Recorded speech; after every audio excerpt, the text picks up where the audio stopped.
Welcome back to another episode of yours truly. It is I, your host, Druelee, of course. How's everyone doing? You better be having an awesome morning, afternoon, evening, whatever time you're listening in. Please have a positive, wonderful day. I was on vacation with my family, so I didn't upload a new episode last week. J4 weekend was awesome, and it was better spent with my family. The last episode, I talked about my toxic parents. This episode is going to be about toxic in-laws. Now, I wasn't going to talk about this issue that happened during the J4 weekend, but I want to mention it on this podcast because it relates to this episode. During the July 4th weekend, there was a tragic incident that happened where a Hmong husband committed suicide, which led the wife to commit murder-suicide, where she later drowned her 3 kids and herself. There was multiple Facebook live videos where the sister-in-law commented blame and basically talked shit about her sister-in-law, which was the wife of her brother who committed suicide. Now, there are 2 sides of the story, and we as outsiders don't know the full detail as to why things happened the way it did. When I heard the mother's name and saw her picture, I knew she looked familiar because I'd be seeing her TikTok videos, and she was starting her beauty and tattoo shop. Like, such a young, talented, and beautiful woman. Who would have thought that this would happen to someone who was going to be successful in their life? So going back to the sister-in-law, I honestly think that posting a live video into the public was uncalled for. Just the fact that the public do not need to know what happened, especially when she posted the video of her brother's house and where he laid when he shot himself. I mean, shouldn't the police not allow people to go into the house to collect evidence? I mean, I know that I've been watching too many crime videos and shows and whatnot, but like that's like invading in privacy, but whatever. But that's what she did. She showed her brother's house and everything, and for me, I felt like that was just too much. Anyways, I also see that many women from the family, they tend to enable the brothers, uncles, or any males in their family to do whatever the fuck they want to do, even if it's cheating, being physically abusive, being lazy, and other things that the men can get away from doing. The lady posting the video talked so much shit about her sister-in-law and all the bad things she did. However, not once did she say anything about her brother's wrongdoing. What if she did those things because he did it to her first? We don't know. There's a lot of details and information that I can go through, but long story short, just because you're married to another family that is not yours, your in-laws can be toxic. Their stories is an example of how women in the family enables their men to do whatever the fuck they want to do, and they mistreat the people married into the family poorly. If you have loving, great, awesome, and wonderful in-laws and they are not toxic, kudos to you. You are super lucky, okay? People like me and others who did not have to deal with fake, lying, cheating, manipulating, and enabling in-laws who cannot empathize or relate to those who just got married into the family, this is not the episode for you to listen. So if you are going to get triggered by the way that I am going to tell my side of the story, and it's going to bother you because you feel like, oh, my in-laws will never do that, I never experienced this, then just exit out this episode. It's not for you. If you are one of those people that actually went through similar thing as I did and you kind of need some help, continue on listening because maybe my words or two can, help you in some shape or form, okay? So for those who have loving in-laws, you are very fortunate to meet in-laws who care and understand you. As for me and others who had to go through the worst treatments, we're so lucky. The lost in-laws are one of the toxic family I have to deal with during my relationship and marriage with Lost Boy. So if you want to know the whole details, just continue listening. So let me start off during the time when it was our wedding, okay? It was before the wedding though. It was during the time when we were dating, okay? And the only reason why I say that they're very toxic is because I don't know, maybe I'm just overthinking or whatever, but I remember an incident during that time when it all started when we had a church youth gathering where other youth came over to Lost Boy's family's house, and we had like, I think we did like Korean barbecue or something, I don't know, but we had like a youth gathering over there. And once we're done, everybody started going home, and it was during the time it was winter. Okay, snow was starting to fall, and it was starting to outside was starting to have a snowstorm. So as everybody was heading their way home, I think something happened between the lost parents and Lost Boy and his brother. I don't know what happened. Something about like paying for insurance or whatever. I don't know what. It's been long, but all I remember is that Lost Boy had an argument with Lost Dad. And then he and I were going to take my younger brother, and the pastor's son home. And right when we were going to leave, we drove to a 694, I think a 694 East. If you live in Minnesota, you know what I'm talking about, okay? But we got to 694 East, or I think it was West, I don't know, whichever direction. And he received a text from Lost Mom saying that if we don't turn back the car, then she was going to call the cops on him. I'm like, what kind of mother do that? Like, why would you call your son just because he has to take people home? I was like, what? That makes no sense. And you're going to threat us by saying that you're going to call the cops? So at that time, I'm like, okay, dude, you need to turn the car back. So we had to turn around and drive all the way back. And once we got into his house or to the garage, me, my brother, and the pastor's son sat in the car for I think 2 hours. And as Lost Boy as he got into the house, I don't know what they were talking about, but I guess they had an argument or whatever. And then somehow his younger brother's girlfriend at that time came out of the house, and she just sat in the driver's seat saying that, yeah, they're taking forever. I don't know what they're arguing about, but and then stupid of me, what I did was, throughout my whole relationship with Lost Boy, like I had a feeling that the family is kind of, I don't know, like the parents is kind of like off a bit. Like, it's like, I don't know, my thing was like this, like, why would you ground your 18-year-old son? Like, why would you take his phone away from him just because he wasn't doing certain things to your liking?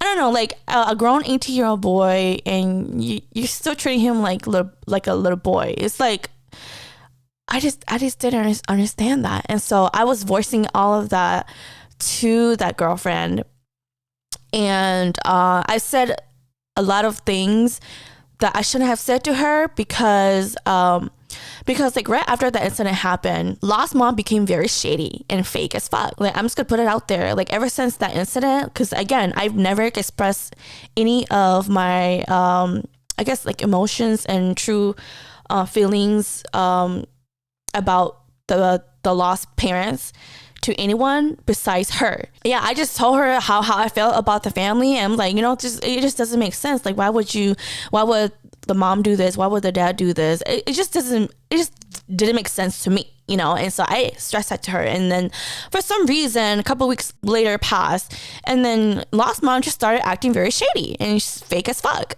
And I just didn't understand. Like, every time when I go over to their house, I say bye to her, she acted as if like she didn't hear me.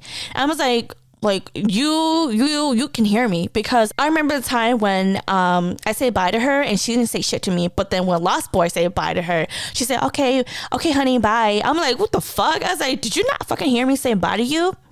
I don't know. Shady as fuck, right? And that's what happened. And after that, I kind of sensed that, yeah, something was off with Lost Mom. I don't know. And then we have our own little incident, and I'm pretty sure I mentioned it in my previous episode, so make sure to listen to the other episodes to see what she actually did to me too. But we did had a fallout, and that was one of the reasons why we got married. Okay, well, me and Lost Boy got married. So let me tell you guys about my wedding. Okay, my Hmong wedding, y'all. Let me know if this is the correct way of doing a Hmong wedding. And again, I'm gonna, repeat myself. I didn't grow up in a cultural, traditional Hmong family type of whatever you want to call it. Okay, so I don't know too much about the specific procedures or how certain things supposed to be, especially when it comes to wedding. But from my understanding is that when I did my wedding, we did it two separate days. One was at his grandma's house and one was at my parents' house. So the first week we did it at his grandma's house. And again, like at that time, I just didn't give a fuck anymore. I'm like, just hurry up and do the wedding because I just want to get married and just spend the rest of my life with this motherfucker. Okay. But at the time, we did it at his grandma's house.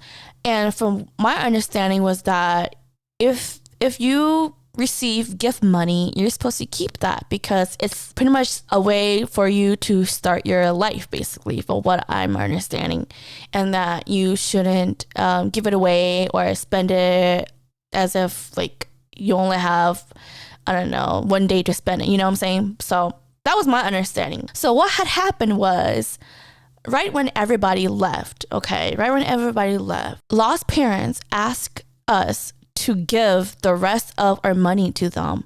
And they say that they need that money to pay for my dowry. So for those who don't know about dowry, there are certain cultures that they still believe in this and they still practice this, where in order to marry the daughter, the sons or the son's family have to pay a certain amount of, I don't know, like a fee or not a fee, but just amount of money. In that way, it's showing respect for the daughter's side of the family. Our Hmong culture, we do practice that, and from what they told us is that all the gift money that we got from his side of the family, we needed to give it to them. That way they can use that money to pay for my dowry. And my thing was that, wait, but I thought that those money was gift money, right? Like, aren't those money supposed to be for us to start our life together? So why are we giving it to them? Like, I don't understand that. And I was questioning that, and it was just weird. But, being the new daughter-in-law, you can't really say shit. You can't be the bad daughter-in-law, okay? For those who know, who knows, okay? So at that time, you know what? I don't want to argue. I just got married to this dude and his family, and, I don't want to cause any problems. So if that's what they say, then, we'll give to them, even though, I was holding on to the money with my bare hands. I'm like, I don't want to give it. Like, I even told Lost Boy, don't give it to them. Like, this is our money. Like, this is our gift money from your family. Why are we giving it to them for? It doesn't make sense, So y'all know that they cannot afford to pay for my dowry, okay? They have to use our gift money from his family to pay for my dowry so that they can pay my parents. Yeah, stupid, right? Another thing as well, because Lost Boy, his parents are both divorced. His birth mom couldn't come. It's either she couldn't come or there was an issue about that. And, again, you guys, I like at that time, I just didn't give a fuck, but there was a lot. I remember that there was a lot of back and forth as to, oh, she doesn't want to come. Oh, she's waiting for her husband. Or I heard that Lost mom didn't want her to be there.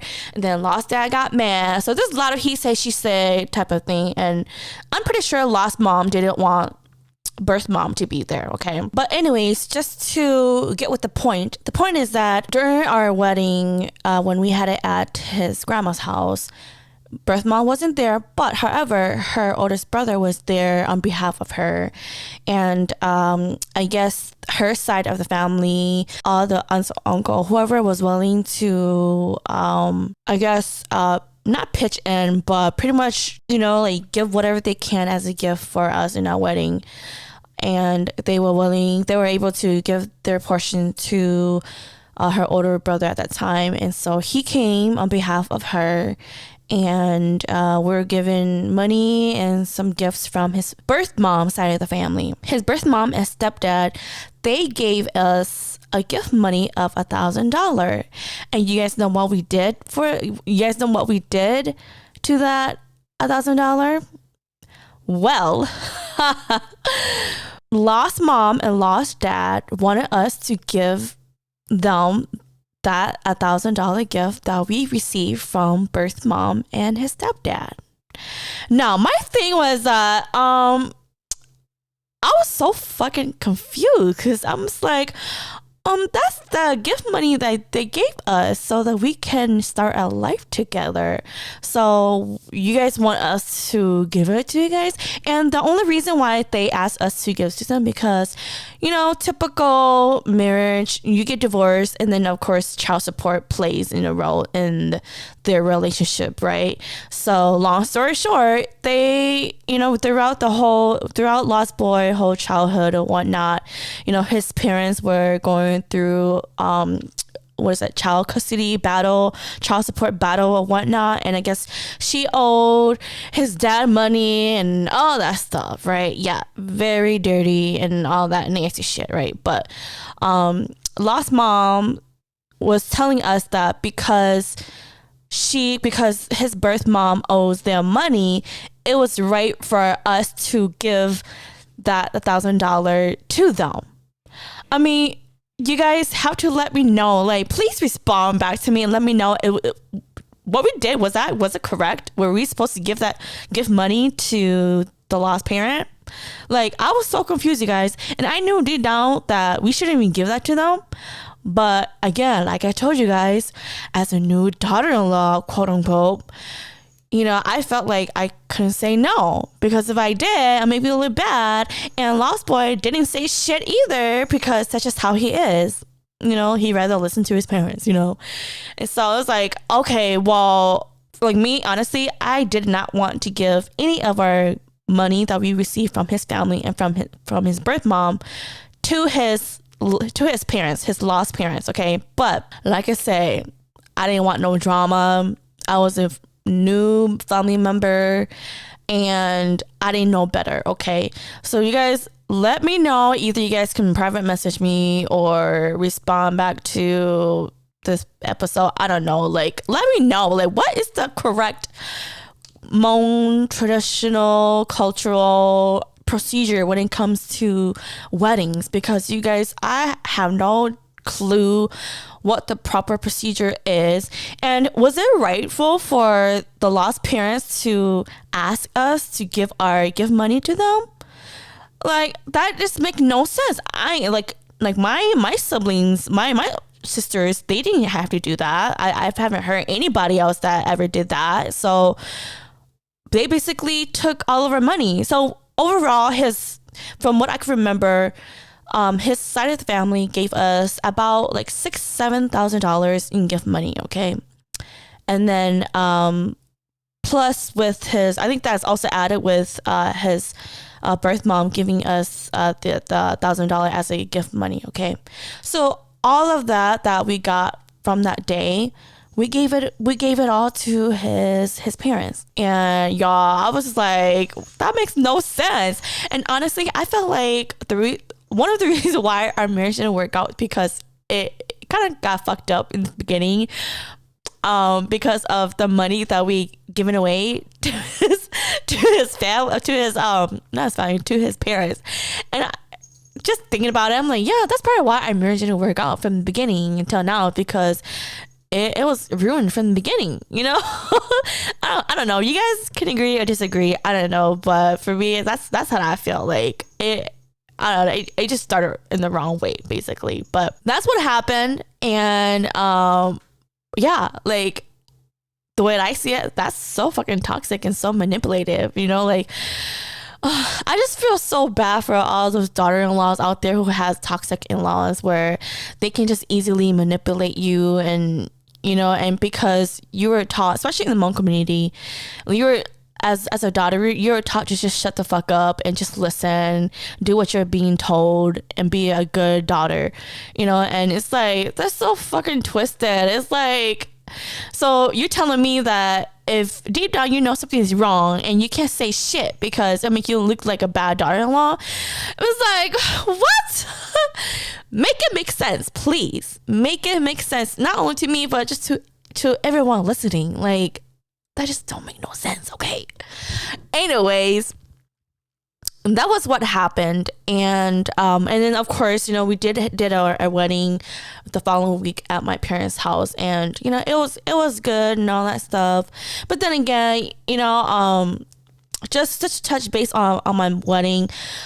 Usually when you have a Hmong wedding, Hmong traditional wedding, you're supposed to have what they call like what is it? Not a groomsman, like a best man, and then of course there's this lady that follow you, which you consider as the green lady. So she basically follows you around, and she's kind of like your maid of honor ish in a way, but she represent the groom side. And you're also supposed to have this other elder guy that also kind of like is in charge of the wedding ceremony, and I don't know, all that stuff. If you guys know what I'm talking about, then you guys know what I'm talking about. But for my wedding specifically, I didn't have any of that. We didn't have the best man. We didn't have the green lady. We didn't have the main elder lead guy to lead the whole wedding. Like, we didn't have any of those things. And it's because my dad felt like, since we both go to the same church, make it easy, make it cheap, don't make it so hard. And my mom, my grandma, and my aunt, they felt like that was a very shitty ass wedding. Like, why couldn't they have all those people to be part of it? And part of the Hmong culture, you're supposed to have those people there.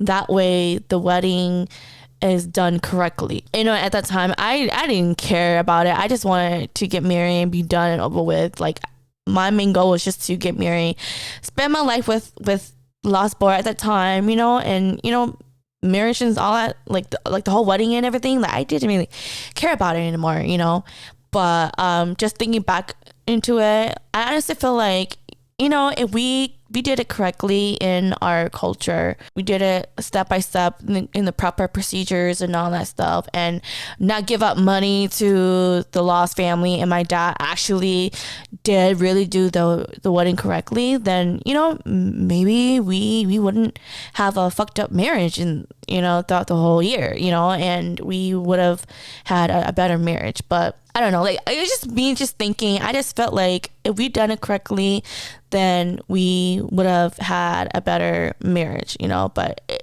in the beginning, it just wasn't, I don't know, it just wasn't the way that it should have been. But that was what happened during my wedding. And just let me know, like, what is the correct procedure when it comes to Hmong wedding, because I just feel like, I don't know, it just didn't sit with me. Because as much as I don't have a lot of experience when it comes to Hmong cultural wedding, but I have two sisters that got married, and I kind of know a little bit of it, just from seeing their wedding and whatnot, and what was being explained to me. And you guys, it was totally different from my experience, my wedding, and that's what I experienced. But that was what happened like before me and Lost Boy got married. So during the marriage itself, there are a couple of things that happened. So a couple of things that I can mention about our marriage that time is one incident where we were going through our own problems. Okay, it was in the early, probably in July, during the July weekend. It was kind of like the start of us breaking up and actually going on his own separate way, and him, starting to cheat and all that stuff, right? So his younger sister and her boyfriend at that time, they came up to Minnesota just to spend time with family and to celebrate her son's birthday and whatnot. And so also at that time, I had issues with Lost Mom as well. And I've decided that, what, since I don't have that relationship with Lost Mom, why don't we just, be around birth mom and birth mom's side of the family? All those years that I've got married, like, I just felt like it's fair that, I have issues with Lost Mom, you have issues with your birth mom, so it's just fair that we just go around birth mom, because we've been around Lost Mom and your family over there so many times where it's just best if we just come out and be around birth mom's side of the family. So, and when during that time we had our issues, and I guess people heard about our issues or known about our issues. I don't know, because again, for me, I don't talk to those females in the families, because I'm more of a private person myself. I keep things to myself, and I've learned it the hard way that you can't really trust people in your husband's side of the family, because as women, we like to gossip, we like to talk. And as much as you would think that when you have a conversation with someone, you would think that they will respect you enough to not share outside of your conversation. But apparently some women, they don't know how to do that, and they just love to gossip. So I learned that the hard way. But somehow when we went around birth mom's side of the family, I can sense that a lot of the ladies in that family knew about our situation. And I just don't understand how they knew, but I'm pretty sure, his brother's girlfriends and his sisters were probably talking and all that stuff. And I remember when we were doing his sister's son's birthday, all the aunts, they came up from Wassa to visit us and to celebrate with us. And I guess they knew what was going on. And so they had this conversation with me, and I'm just like, why are you guys having this conversation with me? Like, shouldn't you guys at least like back me up or like give me words of encouragement? Like, why are you guys not talking to your person, your nephew, about this? And honestly, I felt like I was being ganged up on. I'm just like, do these women like not, I don't know, like this is my thinking, it's like if my brother were doing some like stupid shit to, let's say, to their future wife or whatever, right? It's either they hit them or cheat on them or do something stupid. Me as an older sister, I'm gonna check on it. I'll be like, motherfucker, what are you doing? Like, bro, what are you doing? Like, that's not how you're supposed to treat your wife, whatever. But if she's doing something that's wrong, I'm gonna tell her how it is too. Because that's just me. Like, what's right, what's wrong. And if you see somebody that's doing something wrong, I'm about to say something, because that's not right. And for his aunts to say all these things, like, I mean, don't get me wrong, like, they actually encouraged me to become a stronger woman, because if it weren't for them and their words of encouragement to tell me to be patient and all that stuff, I would have still been with him all these years. I still would have been with him now, but because of the words of encouragement, it just encouraged me to just walk the fuck away, because that's not even worth my time. But anyways, that's what I'm trying to say is that basically what I'm trying to say is that like the woman in the family, they enable their sons or their nephews to do whatever the fuck they want to do. It's like they know that their person did wrong, but yet they would rather tell you as a daughter-in-law or as a wife that, oh, you should be patient, he'll get over, he'll change if you do this, do that. If they give you all these things, and because you don't know what the fuck you're supposed to be doing, you've done everything that you you can do, but it's not working, and all they're doing is just, oh, don't worry about it, this, his stepmom is this and that, like they're gonna treat you like this, they're gonna say all these things, but just remember, we're here if you need me, yada yada yada, right? Like they say all those things. But for me, I just felt like I wasn't being encouraged. I just felt like, it's like, I thought I was going crazy. I'm like, do these people not see what their nephew is doing? Like, you guys, I was so like frustrated. I'm just like, if you guys haven't dealt with this, like, I don't know how to explain it, but it just felt like you can't even trust even the woman from your husband's side of the family. Like, you can't even talk to them. Like, I can't even talk to them about anything, because it's kind of like, they can say so much to me, but why can't they just say it to him too? Like, why can't they knock some fucking sense out of his head too? But it seems like they just enabled him, and fast forward when we actually broke up and all that stuff, like some of them did reach out to me, but it's kind of like, it's like, there's no point of you guys reaching out to me. Like, I don't know. I just don't trust these people, just because I don't know how to explain this, you guys. But for what I'm trying to say is that, like, from my experience, lost boy and his female family from his birth mom's side, they didn't do a very good job of, educating him, telling him what he shouldn't do. It's like nobody is telling him how to be a fucking man. And I get that they're female themselves, but it's kind of like there's no male figure there to teach him how to be a fucking man. Because you know why? All the man from that side of the family is fucked up as well. You know, it's kind of like it's a lost cause. You know, it's like as much as you as an individual, you want what's best for your husband, you want what's best for the relationship, but when he doesn't have any male figure to show him the fucking way of how to be a fucking man, it's kind of like it's not your job to do that. And as much as the woman, they're trying their best to, you know, to enlighten the situation, but like it's still not helping. You know, like for me as a woman, it wasn't helping me. You know, it's like, yes, you guys say that you guys will be there if I need any help, or like if I need to talk to somebody, but it's kind of like, but you're not doing any favor for me if you're not talking to your nephew. You know, like make him, like, get some sense out of his fucking head too. Make him know, make him understand a woman's side. Because if I'm the only one telling him all these things about how I feel and all these things as a woman, and he doesn't listen, he could at least listen to you guys. But apparently he's not listening to you guys. And that's why I'm just like, that's why I do see that a lot of times women, they just enable the male people, like the male in their family. I don't know, you guys. I'm just rambling on, but that was just an example that I had to deal with.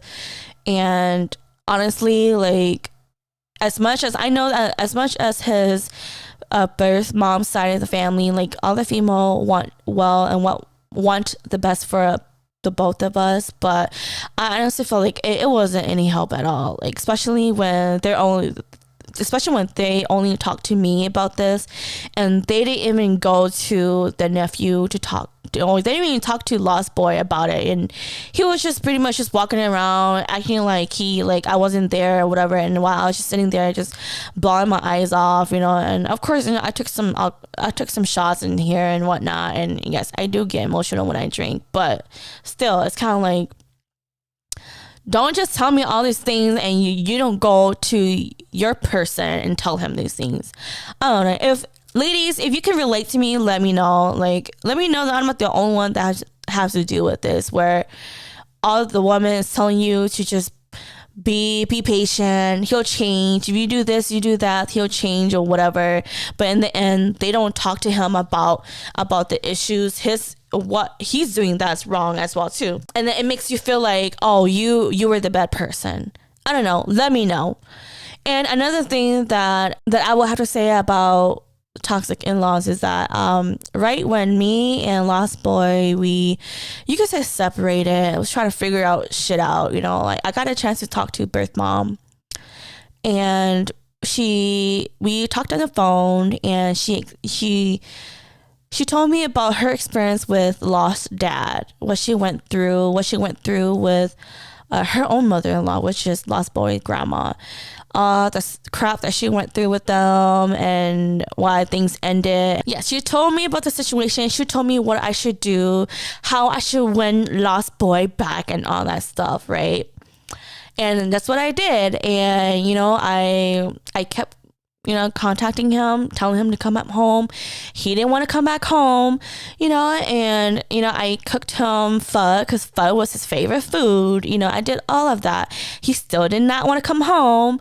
And then it got to a point where we just decided that, yeah, we're not going to be with each other anymore, I guess. You know, we didn't really like verbally tell each other that, but he just packed up his stuff and left. And then right after he left, I tried to reach out to birth mom about it because she heard that, yeah, he left or something like that, right?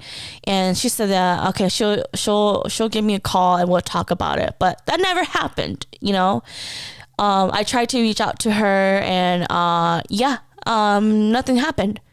And fast forward, you know, right after divorce and all that stuff, one thing about me that you guys have to know as well is that I have very intuitive dreams, okay? Maybe it runs in the family, I don't know. Because my dad, when he dreams about something, it always happens. My older sister as well, when she dreams about something, it always happens. For me, when I dream about certain things, it does happen. Eventually along the episode, I will reveal those dreams to you, okay? But I'm just letting you guys know as of now that when I do dream about certain things and I remember it vividly, then there's always a message, there's always a sign, and it always comes true. So there are times when I have dreams about birth mom, where there's like two dreams that I can remember, where every time when I try to talk to birth mom in my dream, she has a sense of avoidance where she doesn't want to talk about the problems. Like, she would rather run away from me. And every time when I try to talk to her about my problems or the problems that I have with Lost Boy, she doesn't want to listen. She either tries to run away from me. And I realize that that's who she is as a person too. It's where, because again, I've only like met her probably like five, 6, 7 times out of my 10-year relationship with Lost Boy. And so I'm not close to her, but whenever I do see her, like, I do have respect for her, because like, compared to her and Lost Mom, I would much rather have a relationship with birth mom, just because she's well spoken, she's very soft spoken, and she doesn't disrespect me based on my experience interacting with her.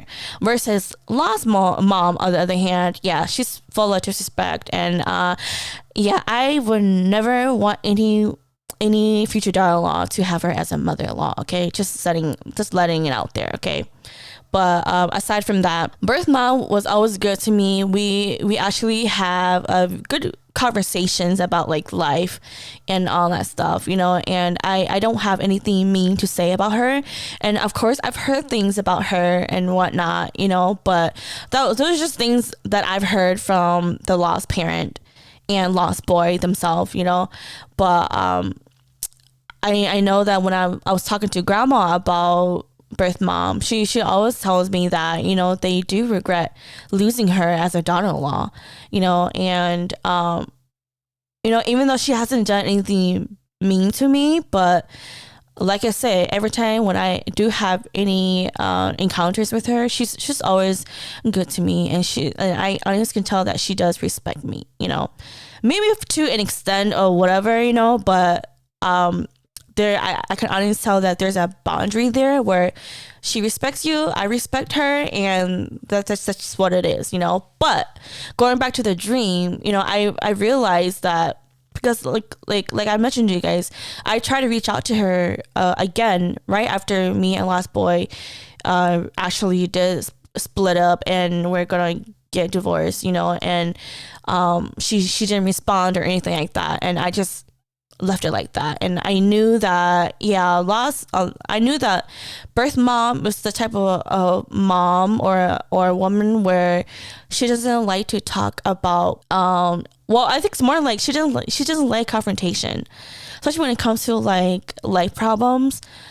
Because every time when like I mentioned, when I dream about her and me always like coming to her, telling her that let's talk about this problem, but she always tries to ignore me or try to run away or just try to, I don't know, just trying to avoid me overall. And I just come to the conclusion that that's who she is. Like, she runs away from issues. She runs away from like major issues. Like, that's probably why when Lost Boy decided to move in with the lost parent, you know, like that was what happened. They had their issue. He had his issues with birth mom and his stepdad, and I can honestly say that, you know, they are a type of family that they don't like to talk about problems, you know, maybe behind closed door, but like when it comes to actually sitting down, coming up with a solution, like it's not there. It's more like I'm right, you're wrong type of vibe, you know. And like I said, as much as only know her for a short period of time, I can honestly tell that she just doesn't like confrontation, and it's just more like it is what it is, you know. But again, I don't have anything bad to say about birth mom, but based on my dreams and what I experienced so far, that's what I knew of her, you know. But yeah, but aside from that, but still, it's not good to just ignore the situation, you know. And I get that as a parent, you know, you always want to be right, but still, like, there are times where you're wrong too, and you have to own up to it. But you know what I mean, I'm not a parent myself, but it's kind of like, come on, common sense, you know. Common sense. But that's my take on her. Another female person that I know that enables their sons a lot, that I've witnessed as a daughter-in-law, and is that their grandma. Yes, oh, little grandma. Like I said, you know, like, no shades, but I love grandma. And I do miss her from time to time, you know, and because like me as a person, I've never grew up with a grandma or grandpa, right? Well, my grandma from my mom's side, she's still alive, but I don't see her as often, and I don't have that kind of relationship with her, but she's still alive. But my dad's parents, they passed away a long time ago. My mom's dad passed away a long time ago too. And whenever I see grandma, like, I just see her as grandma, and that, you know, I do kind of wish that I had a close grandma of my own, because like back when I was like in elementary, like, kids would talk about like, oh, I have a grandma, grandpa, and I always get envy about it. I was like, damn, I wish I had a grandma and grandpa too. So like I say, I don't have anything against grandma, but I do notice that she does enable lost boy, and she does enable lost dad. And I can say that during the time when his parents bought the boat, if you guys didn't hear that story, make sure you guys check back on the earliest episode where I did mention about the boat, the purchase of the boat. But when at that time when me and Lost Boy had the argument, she was there, and she basically told me that, you know, Drew, like, you know, that's his only dad. You know, allow him to buy that boat for his dad. That's his only dad. You know, he just love his dad, so just allow him to buy it. So she basically said all that in Hmong, and oh, y'all, I was trying so hard not to cuss at her, because I was like, you know what, this is grandma, you know, I love grandma, I don't want to say too much. Like, I was like, y'all, I was just like this little itty bitty close just to just tell her like fuck off, you know. But because like, I had so much respect for her, and like I loved her, I was like, okay, I just gonna bite my fucking tongue and just let her say what she gotta say. But yes, even the grandma and the grandpas of your in-laws be enabling their grandkids, okay? And I was like, dude, don't you understand that we have our own life that we are planning, and why are you enabling him to do things that's going to fuck up his future, you know? I don't know, you guys, I'm just like I mentioned, I'm just to the point where I'm so done talking about this. But I'm just giving you guys an example that, you know, it doesn't matter if it's the grandma of the in-laws or your in-laws is themselves, you know, like, based on my experience, that was what happened to me. And, you know, it's like as much as me as a person see the good in all of them, but I also see that they're very toxic. Like, it's like a domino effect where I can see that the reason why lost mom has so much resentment towards lost dad is because the grandma is enabling her son to do all these things, you know. And that's why lost mom has so much resentment towards her own mother-in-law. And what I don't understand is that, you know, you were once a daughter-in-law. Don't you even like can't you empathize with like other daughter-in-laws that you will have in the future, where you'll be like, you know, I went through so much bad treatment from my own mother-in-law. If I have daughter-in-laws on my own, I would never treat them like that. Like, don't you even think about that? Like, for me, like, if I have sons who are married and they got married and I have daughter-in-laws, like, I wouldn't want that kind of treatment. But then you guys have to understand that there are people, there's some people where they are so traumatized to the point where it's all about them. They cannot empathize, okay? And there are some people where they've been through so much shit and they can empathize to the point where, you know, they know that they will not allow this kind of treatment to happen to anybody else, you know? And the lost parents are those people that, you know, they've been through so much shit and they don't give a fuck. If it doesn't benefit them, it doesn't benefit them. And they're just gonna do whatever the fuck they want to do, even if it hurts other people, because they themselves are hurt.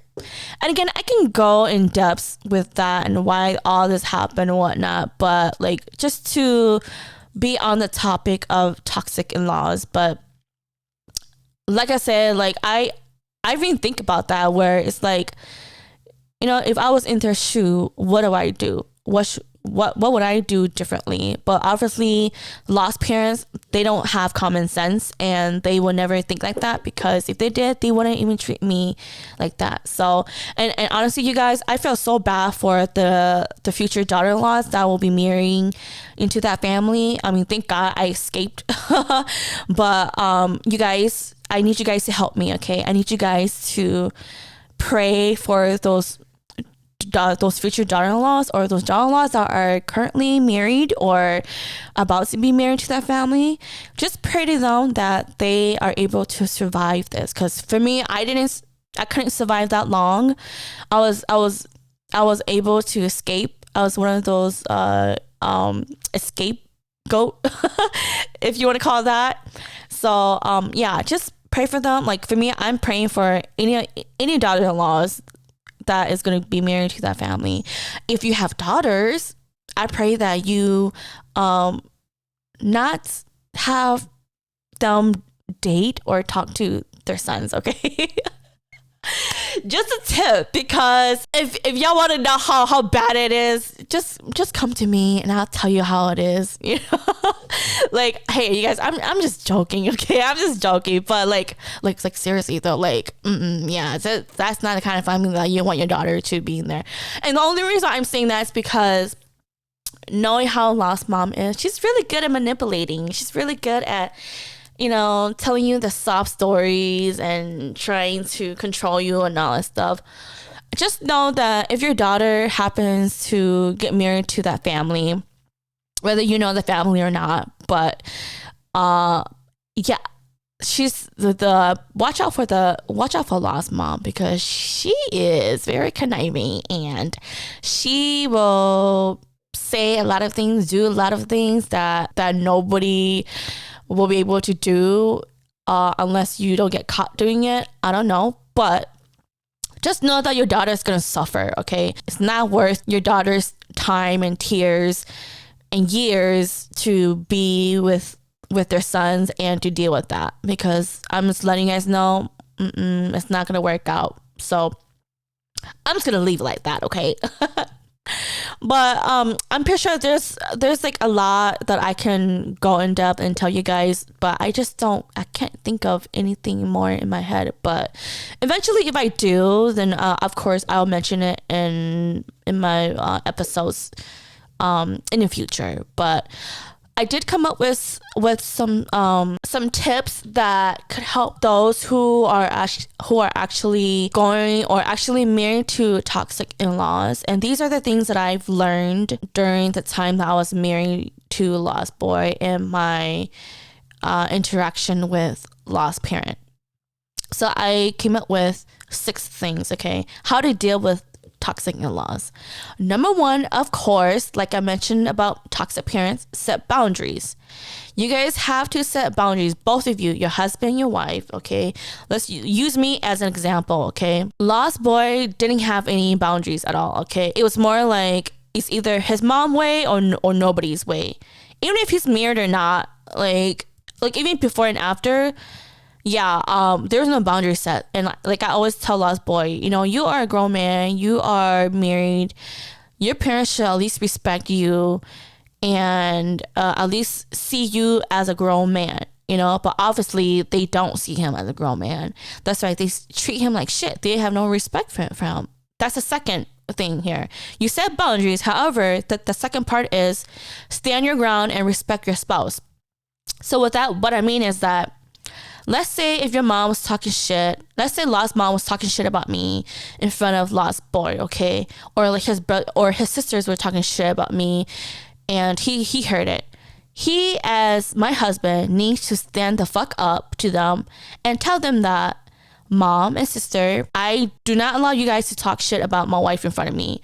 You need to respect her because she's my wife. The moment that you disrespect my wife, the moment is when you disrespect me. So I don't need you guys to be talking shit about her in front of me, nor do I need you guys to disrespect her around whenever I'm around. See, if a man can do that, then there wouldn't be any issues because he's setting boundaries towards his mom, and he is respecting his own spouse. Now, let's say that his mom was talking shit and all that stuff, right? While you're there and he's there and he ain't doing anything, girl, time to walk the fuck away because I smell trouble, okay? I sense that, yeah, your in-laws don't like you. They're very toxic.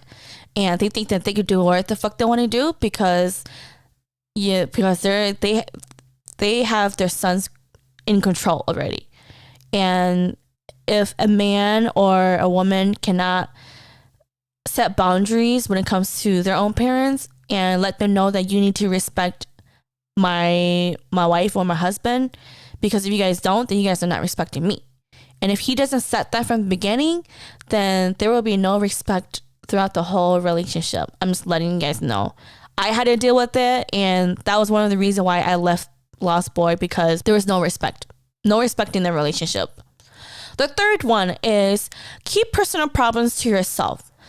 Now, like I mentioned to you guys, I've learned that it's best to not air out your problems or tell your problems to any of your in-laws, just because there are people you cannot trust, especially if you know certain people have a big mouth and they love to gossip about people.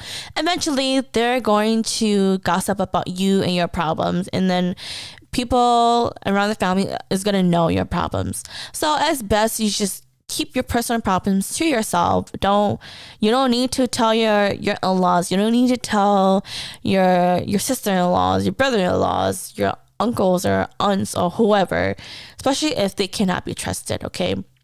There are in-laws that you can trust if they understand that when you have that one-on-one conversation and it stays between you two, then yes, that is fine.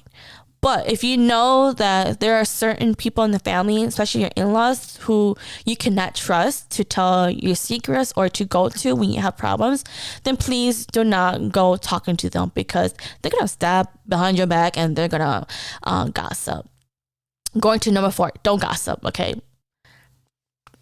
It's plain and simple. Don't gossip. Like, if you're talking to your in-laws and they're telling you, oh, this is what happened to this person, whatever, don't put your input. Just agree. You go, oh, really? Okay. Just do that. That's all you got to do. You just sit there, you listen, and you just agree. Don't say anything, because the moment you say anything, it's going to be used against you. Okay. Number 5, do not compete with other in-laws. Okay, let's say that you are married to your husband, right? And he has brothers who have wives, okay? Do not compete with them. Do not compete with your mother-in-law. Like, do not compete with any other females in the family. Because at the end of the day, the only competition that you have is within yourself. If you're not doing better for yourself, then you shouldn't even compete with anybody. I've seen where there are daughter-in-laws who likes to compete to be the best daughter-in-law in the eyes of the in-laws, right? For me, I don't give a shit. It's like, hey, if you want to compete to be the best, what we call a daughter-in-law nyas, like, if you want to be the best nya, then okay, go ahead. I'll put you in the pedestal, I guess. Less work for me. Like, I can sit back and relax, I guess. But I wasn't much of a in a competition, and of course during that time I was the only daughter-in-law, so I didn't think I needed to compete, but I'm pretty sure there's plenty of women out there that love to compete and they love to have that title of being the number one daughter-in-law, the favorite daughter-in-law. For me, my thing is this, okay? Sit your motherfucking ass down, because this is not about no pageant. You're not going to win first, second, third prize. You're not going to win the gold medal, okay? What you're just going to win is just your in-laws asking you to do a whole lot of favor, and you ain't going to like it, okay? And you're just sticking it up because you're just trying to be the best, but really you're not really, okay? All I'm saying is that do not compete with other in-laws, because at the end of the day, you are your own competition. Just focus on you and your relationship with your husband. Make sure that you and your husband are doing the best you guys can, and do not compete with your in-laws where, oh, you know, that brother has, you know, better credit, that brother has better car, they moved out to their new house. Like, everybody has their own different life journey, okay? And not everyone has to have the same thing, okay? If they weren't successful, cool. If they're not, cool. You just focus on yourself and your husband, okay? And if not, just focus on yourself. Compete with yourself, okay? Just do not compete with other in-laws, because it makes you look stupid, okay? Just stop with that. And then, of course, the last one would be just be yourself. Like, just be yourself, okay? If you're trying so hard to please other people and try to be like the best daughter-in-law, or being, I don't know, just being the best, and but really deep down you're just like, I don't want to do this, or this is not me. Just don't. Just be yourself. But at the same time, do what you can around the family. Don't be so stuck up. Like, please don't be so stuck up, you know. Do what you need to do, and then afterwards just go home, you know. It's just simple like that. Just be yourself. Don't try so hard to please other people and be a person that you're not, because it will show, and yeah, you're not gonna look pretty, okay? You're gonna look ugly. So those are my 6 things that I would have to say when it comes to dealing with toxic in-laws. But definitely, I have to say, you have to set boundaries. And of course, your partner will have to tell their own people to respect you, because if they don't respect you, they don't respect them in return. And the only reason why it's so easy for the in-laws to disrespect you is because, you know, your spouse is allowing them to do that. And also because they don't know that they also need respect too. And, you know, maybe it's just based on culture or tradition. I don't know, maybe culture itself or society. But I think with the Hmong culture, we tend to teach our kids that, oh, you have to respect the elders only, right? But what they don't understand is that you have to respect either elders or no elders. Because the moment when your child grows up, you know, they will have to learn to respect everyone. It doesn't matter if you're young or old. It's just sad to see that a lot of like men, you know, in our generation, like, they don't see their self-respect. And when they don't see that they need respect for themselves, then they can't respect their spouse. That's what happened in my marriage, is that lost boy doesn't see that he needs respect. And I always tell him that, you know, there are certain things that your parents are doing that are disrespectful, and you as a son and you as an individual need to stand up and let them know that they can't disrespect you like that. They can't treat you like a little boy, you know, because if they do that, then how are you going to grow up to be a man? How are you going to lead your own family? How are you going to lead me? And that was one of the major cause of us breaking up, because I just couldn't deal with the disrespect from his parents and the disrespect from him. And it's also because he doesn't see that he didn't see that he needed respect for himself as well. Not from himself, but also away from his parents. His parents didn't respect him in return. And so it's just a huge mess, you guys. Such a huge mess. But overall, you know, these are just my experience dealing with toxic in-laws. And I know that it's not as bad as certain people, but still, you know, like, if I am able to consciously know that these things are wrong, then it's wrong, okay? Because I know myself already. I know what's right. I know what's wrong. And some of these things, it's just not right, you know. And overall, what it does, it just destroys relationships. It just destroys your own marriage, and that's what happened. And look at me now, I'm divorced. You know, so hopefully, you know, my tips help those who are dealing with toxic parents. And you know, sometimes you have to cut them off of your life. I got to a point where I told Lost Boy that if we ever have kids, I don't want them to be around Lost Mom, because she's not a good mother-in-law. She's not a good grandma.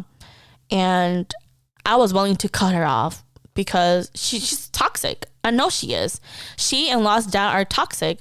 And so thank God I don't have kids with him, you know. But if I told him, but if I did, I don't want them to be near her, because she's going to manipulate them. She's going to say a whole bunch of bad shit about me to them. And I'm not having that. Okay. I don't even want her to touch my child, even if I have kids, you know. But thank Lord Jesus that, you know, I did not have kids with him, because if I did, ooh, there's going to be so much drama. But like I said, you guys, I'm grateful that I don't have to deal with them anymore. You know, it's everything that was done to me, let God take control, let karma do its work, you know. And yeah, that's all I wanted to share with you guys, you know, that you guys set your boundaries, stand your ground, and respect your spouse. Keep personal problems to yourself. Do not gossip, do not compete with other in-laws, and just be yourself. Okay. And like I mentioned, I'm pretty sure there's plenty of people out there that have it worse than me, but I'm just one of these people that's willing to share my experience, just so that you know that you're not the only one that has to deal with this. Okay. If you have any questions or any comments that you want to let me know, please do write to me on my Dear Sister letters, or you can personally message me through Facebook or email me as well. That's totally fine. I would love to hear feedbacks and your experience as well too. And please let me know about what is the correct way of the Hmong culture or the Hmong traditional procedure when it comes to weddings, because y'all, was it really fucked up that we gave all the money to the lost parents? Let me know, because I want to make sure that I'm not going crazy over this, you know. But anyways, but that is all that I have for this. I'm not gonna read any poems just because I haven't found any that deals with toxic in-laws, but pretty sure there is some out there. But I feel like my episodes has been super long, so I know some of you guys don't like it, some of you guys do, but for this episode, I'm not going to read a poem, but just want to say that thank you guys so much for always tuning in and always listening. Please do send me any response or any feedbacks or comments. What are some things you guys want me to talk about, you know, because I'm in a point where I'm done talking about the lost family, like I mentioned in my mini episode that I posted last couple of days now, if you're listening to this. But I did mention that, you know, I'm done talking about them. I'm in a point in my life where I'm ready for what's ahead of me. Like, I am very happy, very content. I don't know, like I'm just really happy about my life right now. You guys, I love the single life. I really do. I mean, there are times where I am like super lonely, you know, but overall, like, you guys just have to stick around, okay? I have so much that I want to tell you guys when it comes to like I mentioned in the mini episode, like dating. Like, I'm ready to talk to you guys about that. What are the do's and don'ts?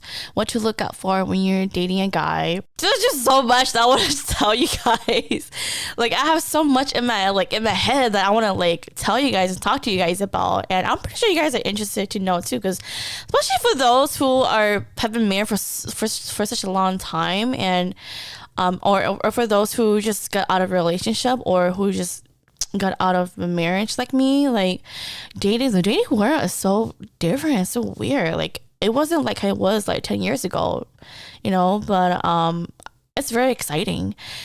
And of course, I do want to talk to you guys more about, you know, how to live a single life, because, you know, society, it doesn't really teach you, or like they don't tell you that, oh, it's okay to be single, it's okay to live a single life, you know. And I did mention that I wanted to do some vlogging for you guys. That way you guys kind of have like a glimpse of what I do as a single woman. I don't do much, besides, my podcast, of course, and then trying to work on my, studying for my non-technician license, and eventually start doing my press-on business, so you guys will get to see that. And of course, me being out and about, going to the bars, partying and all that stuff, I don't know, I just felt like I went backwards like 10 years, like I'm not 32, I'm 22. Okay. I don't know, I think for me as a person, I have a young heart, and like I said, I'm very happy at where I'm at right now. Good things are coming my way. I just know it, and I feel it. And there's just so much that I just want to share with you guys, that of course, dating and my experience dating guys, what I know so far. I guess understanding how a man think, understanding us women, what our roles are when it comes to relationship. And the big part is, of course, is you're learning to love yourself, being single, and actually doing the healing and being in the healing journey. Because I'm letting you guys know, once you do your healing, you're not attracted to the same guy that you used to like.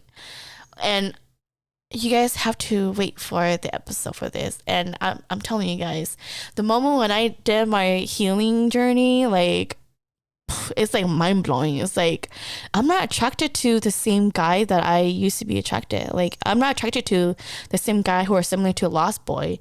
And you guys have to stay tuned for another episode for that. But I want to keep it short like this.